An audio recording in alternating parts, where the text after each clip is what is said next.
രണ്ട് വ്യത്യസ്തമായിട്ടുള്ള രുചിയിലും കളറിലും വളരെ ടേസ്റ്റിയും അതുപോലെ തന്നെ ഹെൽത്തിയുമായിട്ടുള്ള ഒരു പാഷൻ ഫ്രൂട്ടിന്റെ രണ്ട് തരത്തിൽ തയ്യാറാക്കുന്ന റെസിപ്പിയുമായിട്ടാണ് നമ്മളിപ്പോൾ വന്നിരിക്കുന്നത്. അധികം ഇൻഗ്രീഡിയൻ്റ് ഒന്നും തന്നെ ആവശ്യമില്ല. നമ്മുടെ ബാക്ക് യാർഡിൽ നിന്നുള്ള പാഷൻ ഫ്രൂട്ടാണ് കേട്ടോ.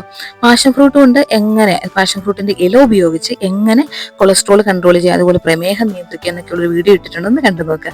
നമ്മൾ ആ പാഷൻ ഫ്രൂട്ട് കട്ട് ചെയ്ത് ജാറിലേക്കാക്കി അതിലേക്ക് നമ്മൾ 1 ടേബിൾ സ്പൂൺ ഷുഗർ ആഡ് ചെയ്തു. മധുരം ആവശ്യത്തിനനുസരിച്ച് നിങ്ങൾക്ക് ചേർക്കാം. അതിലേക്ക് നമ്മൾ ഒരു 1.5 കപ്പ് തണുത്ത വെള്ളമാണ് ആഡ് ചെയ്യുന്നത്.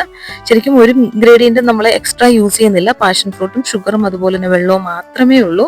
അതിനുശേഷം നമ്മുടെ മിക്സിയുടെ ജാറിലിട്ടൊന്ന് അടിച്ചെടുത്തു. നിങ്ങൾ നോക്കി, നല്ല തിക്കായിട്ട് നല്ല ഫ്രോത്തി ആയിട്ട് ആ ജ്യൂസ് ഇവിടെ റെഡിയാണ്. നല്ല കളറുണ്ട്.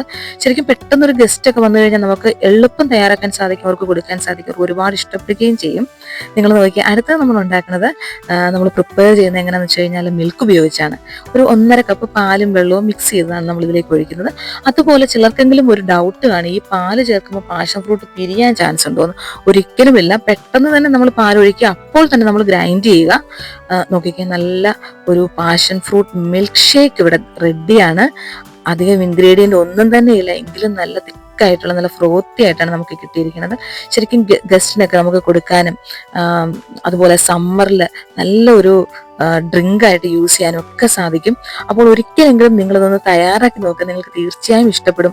കുട്ടികൾക്കാണെങ്കിലും ഒരുപാട് ഇഷ്ടപ്പെടും.